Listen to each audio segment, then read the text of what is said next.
All right. Um, Hello, and welcome to today's Igniting Futures webinar, brought to you by Lit College Tour. Thank you for joining us today for Lit's fourth episode of our webinar series. My name is Chris Rodriguez, and I will be your host today. Lit College Tour is a membership-driven initiative designed to inspire student leadership, innovation, and transformation, and fuel change through exchange of ideas, peer-to-peer dialogue, and interaction with industry-leading experts. The initiative celebrates millennial diversity and features speakers across diverse industries including entrepreneurship, marketing, media, entertainment, STEM, and related fields. So far this year, Lit College Tour has visited three top markets, including Los Angeles, Silicon Valley, and San Diego, and presented 75 multicultural speakers and reached over 600 students and emerging leaders. Lit is tentatively scheduled to visit Chicago, New York City, Houston, and Miami this fall. Through our presentation, we would really like to hear from you all and would like to include your voice in the conversation. At any point, you can ask questions or add comments by using the Q&A section on the right-hand side of your screen. We'll be answering your questions live during the event. Additionally, we'll be recording today's session and we'll make this link to the recording available via our YouTube channel. Now to introduce today's guest. Bringing with her 25 years of experience in marketing, advertisement, account brand planning, and integration of DDB worldwide, Marianne Ellis joined Quigley-Simpson in 2011. A leader in integrated communications, Ellis ensures an objective evaluation of all key targets and the most effective use of communication tools, such as online, promotion, direct public relations, advertising, and social media. She has worked with all five Omnicom DAS agencies to guarantee the best resources for her clients, which have included Audi, Volkswagen, Universal, Cigna, SeaWorld, Kia, Epson, Wells Fargo, Northrop, Sunkist, Betzer Bonds, Westfield Shopping Centers, and energy sustainability giants SCE and APS, to name a few. At DDB, Ellis co-developed and launched two proprietary worldwide branding and planning tools and helped launch sales, promotions, and direct database marketing practices, which generated more than 30% of revenue for the office. Her campaigns have earned top honors at the Clios, Effie's, One Show, Beldings, and Pinnacle. Marianne, wow. It is such a pleasure and honor to have someone as impressive and successful as you to join us today. Thank you so much for joining us. Thank you.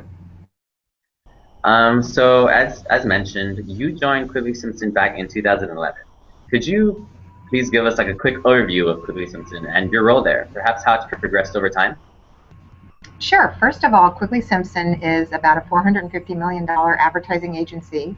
We have offices in LA and New York. We just opened New York a month ago, so that's really exciting. We are the creators of brand response advertising. And what that does is it compresses the customer's time to action. It drives a double-digit KPI, that's key performance indicators. And we typically return back to our clients 20 to 30% savings in creative and media efficiency. We are really proud to be having clients such as Procter & Gamble. We handle about 30 to 40 brands, Tide, Swiffer, Crest. We also handle Pampers. We also work on Chase credit card business, so we have the second largest credit card in the country, Chase Explorer card. So if any of you have Explorer cards in your wallet, we thank you. We also recently won the Southern California Edison business, so we help both businesses and homeowners manage the energy use in their houses with 14 different programs. We recently, within the last year since I joined, added Hulu Plus to our agency roster. We also do a lot of business for Retail Me Not, the largest coupon downloader in the country. We work with Hotel Tonight, Fidelity Life, South Beach Diet, the list goes on and on. Probably the other thing we're most proud of is Procter & Gamble works with 80,000 worldwide suppliers. We are a top 80 out of 80,000 worldwide, 4 years in a row. Very, very hard to do. So we're rocking it here. There's about 160 of us here in Brentwood, Los Angeles, and also we are building up our New York office. So come see us in either place. Wow, very exciting, very exciting. So what area would you like me to go into first, Chris? Well, I guess kind of just talk about how you started with Quigley-Simpson and how you kind of got to the point where you are now. I joined Quigley-Simpson 3 years ago, and when I first came on board, the main role that I was playing had to do with both getting new clients, so going out and doing business development. So some of the first clients that I brought in were Allstate, Shoe Dazzle, Fidelity Life, Prospect Mortgage, and it had a lot to do with relationships that I had with past clients, plus the outstanding track record of this company. It's very easy to sell a product that's very successful, and that's certainly what Quigley-Simpson is. I would also say that we have looked at growing what's important to clients, and what is very important right now is the whole digital landscape. So I would say at this point about, we handle research, strategy, creative, media, but digital has had tremendous growth, probably about 30% of our revenue now. We handle all the Facebook for JP Morgan Chase. They were the first ever advertisers on Facebook, so we meet with Facebook 4 times a year. They just finished a meeting with Pandora, so we are very active digitally and in emerging new technologies. All the new multi-screen platforms, we are all over that right now, big time. Very nice. So thank you so much for giving us that great background. I hope that helps. Where you're coming from, you know what I mean? So I guess to start it off, I guess the question that every senior, such as myself, has about the job market. How does a student go about looking for a job at a major firm such as Quigley-Simpson? And what can they do to stand out and position themselves for greater success? The first thing I would say is you should be preparing before you graduate. I strongly recommend that starting in your freshman year, as fun as it is to be involved with things on campus, and goodness knows when I went to UCLA, so I got to put a little Go Bruin plug in there. Sorry. I'm very involved with the campus UCLA Daily Bruin newspaper, selling advertising, believe it or not. So as good as it is to be involved with your campus activities, it's very important every summer starting in your freshman year that you take on internships, paid and non-paid, in the field that you're interested in. So there is the MAT internship program, which is really amazing in this area, minority internship program, and they place college students into major agencies in town. There are also different connections that you could use. So I would say get an outside internship after your freshman, sophomore, junior year so that you're ready, that you've made contacts, you've built up your LinkedIn, you are networked and ready to go when you graduate that May or June. Awesome, thank you. I think it's very important, especially in the age of social media, the importance of that, especially in terms of networking. So kind of on that level, how important would you say is to know someone in the field before applying, for example, let's say at a firm? And how would you go about meeting someone prior to applying? So I would say that, first of all, I know this is going to sound silly, but go to your parents first and ask them, who do you know in your network that works at an advertising agency, and start to ask for information interviews in your sophomore or junior year. Again, don't wait till the last minute. Prepare yourself. The same way that you prepared yourself to get accepted to college, you need to prepare yourself to get accepted to a job. So you need to build up who is in my network. Take a look at your parents' connections, take a look at your professors' connections, take a look at your friends' parents' connections. And then also look for reach out opportunities. There might be some conferences in town. If there's any advertising conferences, I think there's a whole organization called Think LA, and I think they have a junior membership. You could certainly apply for that when you're in college. So I think you want to start to get to know people that would like to hire you and count on you. So your parents, your professors, they may know people at the higher level. But if you join Think LA right now, you would know people more at the entry and mid-level. And those are the people that are looking for help right away. You might even say to someone you meet at one of these networking events, hey, I'd really like to have an informational interview. I'd really like to do some project work for you. How can I help? Okay, awesome. Yeah, I think something that people don't necessarily consider is actually working with the entry level, I think. I think that's a huge missed opportunity, because think about it. At my level, I'm probably not interviewing entry level. But if when I was entry level or mid-management, if I spotted a rising star, I would want them on my team. Awesome. Thank you. So I kind of want to bring something up real quick. A recent poll stated that millennials want to be leaders. Almost Okay. almost 1 in 4 millennials are asking for a chance to show their leadership skills. Additionally, 75% believe that the organizations they're with could do more to develop future leaders. How can students develop and assume leadership roles while in college and in their professional careers, and how would they go about even getting that opportunity in their professional careers? Okay, so first of all, I think leadership, people have to demonstrate leadership starting, oh my gosh, I was a leader when I was in Girl Scouts and in Brownies. I was a troop leader, and then it just keeps going. So I think leaders lead. So if you're in organizations at school, don't just be on the newspaper, be the editor. Don't just be on the local TV station, be the TV producer in charge. Any clubs that you're involved with, always look for the president position or an officer position. Don't just be kind of a hanger-on, or be someone who makes a difference and a meaningful impact. So a lot of things besides the internships, we look for what kind of impact player, what kind of leader were you, whether you were doing an internship, whether you were in a club, what impact did you have to move that organization or that initiative forward? Awesome, thank you. I think that's really important to keep in mind, especially Mm-hmm. as we're kind of maneuvering through our Oh, educational can I career. add one more thing? Please go I, ahead. I also think we laugh a lot about millennials, and I happen to have two children who are millennials. They want to be leaders without experience. And I think that it's really important that if you're going to be a leader, you need to be a good reader. So you need to read up on the industry. So let's say, as an example, you want to go into sales promotion. You need to read up on case studies, Harvard textbook case studies. Take a look at the publications. Take a look at what's happening in the industry. Be an expert. Read, explore, visit, get to know your craft. And I think in order to be a leader, you also have to be a great listener. And I think a lot of people, when they start out, want to talk more than they want to listen. Mm. I think listening is a really important skill. I think asking questions. You learn a lot about somebody not just by what they say, but what kind of questions are they asking?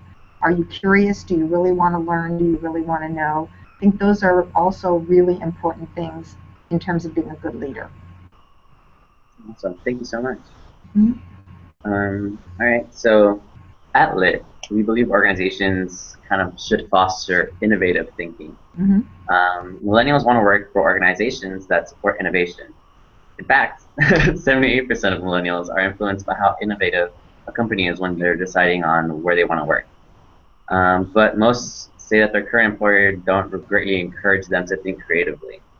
How can students learn to be innovative, do you think? I Probably would either say, go ahead. I was just gonna say either like in the education and then once they reach the professional level. Okay, so in terms of innovation, if you want innovation, you have to come to Quigley-Simpson. We have a huge innovation budget we spend on behalf of Procter & Gamble. We're constantly in beta tests and beta mode to see what is the most efficient and effective way to get to customers and sell them Pampers, Olay, Secret clinical deodorant. So our company fosters that. I also think you have to be open. You have to explore ideas, and then you need to bring innovative ideas that have some proof and rationale behind them. So in our industry, we care greatly about the customer journey. What is it going to take a customer who's making a deodorant decision from the beginning to the end of the process? What's the experience like and the recommendation? So I think innovation is critical. I think if you're not in a company that's not innovating, get out, because they won't be in business for a long time. A good idea can come from anywhere. It can come from the receptionist. It can come from somebody who's new on the team, as well as a very seasoned veteran. So I think in order for innovation to happen, you have to have respect. You have to have an open mind, but you have to do your homework, because you just can't innovate because it's something that you feel. It needs to be grounded in good, solid thinking. Okay, awesome. Thank you so much. Mm-hmm. So kind of switching gears a little bit, but not completely. I understand you're a big fan of Sheryl Sandberg in her book Lean In, Women Work, and The Will to Lead. Is Mm-hmm. this true? It's true. A lot of people have slammed her and made fun of her. And I think if you look at the statistics in her book, they don't lie. So as you've heard me repeatedly, have your facts straight. And I think there's probably a lot of envy too. She's accomplished a lot. So yeah, I'm a fan. Okay. Well, I guess on those grounds, what advice would you personally have for millennial women thinking about becoming entrepreneurs and taking on leadership roles? First of all, I would say definitely don't play the victim card, because I think that we have come a long way, and I think when you play the victim card, it's not appropriate, and it's not the way to go. I think that for millennial women, there are some things that don't come as naturally to them as men, and I think mentors are critical. Most men that I know in business by their third year can list one or two mentors who are 2 to 3 levels above them, who are advocating for them and for raises, promotions, opportunities. So I would also say to millennial women, find a mentor. The third thing I would say is make sure that it's more important to win than to be right. And sometimes I think, unfortunately, millennial women want to prove how smart they are or how right they are, and they will push to the point of distraction. Sometimes it's more important to get along and move a project along, and it's not as important to pound the table if you're right. Got it. Thank you. Very insightful, I think. So I know that you had mentioned that you do have a hard 1 o'clock end time for this webinar. So I don't want to keep you over because I know you're a very busy Oh, individual. that's fine. I'm happy to help, and I think it's really important. I don't know if we've mentioned this, but Quigley-Simpson is a woman-owned business. We are actually the largest woman-owned certified advertising agency in the country in all of U.S. So we really believe in giving back. We not only go to different women business owner conferences, but we also believe in supporting diversity companies and students. So I'm really happy and pleased to be here today. Thanks. Okay, so if it's all right with you, I have two quick questions then before we close out. All right. All right. So watching your video clip at the Lit College Tour LA last year, you said people should do something that scares them. In other words, Yes. they should embrace and risk change. Could Mhm. you expand on that a little bit more and how students can challenge themselves and experience transformational change? Oh wow, I'm sorry I said that. I think I said do something that scares you, but as long as it's legal and safe. So I just want to put a qualifier on there. Um, I think it would be really terrific if you're on a team at college and you've always been the marketing person. Why don't you jump over and be the IT person? Or if you've always been the IT person, why don't you jump over and do new products? I think it's really important to mix it up and not just stay in your lane all the time. There was a period in my career where they said, Marianne, you're really good at sales, you're really good at marketing. Now you need to demonstrate P&L experience, profit and loss experience. So I had to be a chief operating officer. And that was not a really comfortable lane for me. And so suddenly I'm looking at people's salary and who's getting raises and how much did rent cost and the price of furniture remodeling. And, it just was scary. And I am so grateful. Every time I try something new, it takes a little time. You have to have good mentors. You have to listen, but it's always well worth it. So I'm not suggesting everybody that listens to this should go bungee cord jumping, but I am definitely saying that get out of your lane and try something new. Find a new way to drive to work. Try something different at lunch. Try a new restaurant. Don't always do the same thing because you need to mix it up. Awesome. Thank you. I think that's really important. So that was it for the questions that we have, but I know that we have a question from an audience member. Okay. So I don't know if you can see that, but I'll read it to you anyway. It says, Hi Marianne, regarding the job market, would you recommend students develop case studies of their mock and real work and present it in a deck versus only submitting the cover letter and resume? Oh, I love that. Okay. Yes, I talked earlier about being an impact player. So if you can show me in an interview what you did, first of all, you have to be able to say it. I would definitely put it in your cover letter with a couple of bullets. As an impact player at da da da da da, I did A, B, C. Tell me the 3 things you did. And then most recently, the person I hired sent me a PowerPoint deck why they were the right one for the job, and she got the job. Okay, so I would say kind of going back to what you were saying is something that may be scary is doing something out of the box when it comes to kind of reaching out. And we've also had people show up, I don't recommend this, but we've also had people that show up on our lobby and say, I really want a job at Quigley-Simpson, I really want a job in advertising, and even if nobody can meet with me today, here's my resume, here's my background, I would really appreciate a phone call. And you want to know something? Our CEO was so impressed, he went out and introduced himself and had a conversation with the student. Wow. So that must have been very scary for that student, but that student was very frustrated, and he wasn't getting any traction. So he swung for the fences and tried that. Wow. All right. Well, there you have it. That's very interesting. Like I said, I don't want to keep you any longer than thank you. you can. So, because I know you're obviously very busy, as I have another meeting to go through. But yeah, so that does conclude our webinar series. Thank you so much, everyone, for joining us today. We'd love to have you connect with us and keep the conversation going beyond today's event.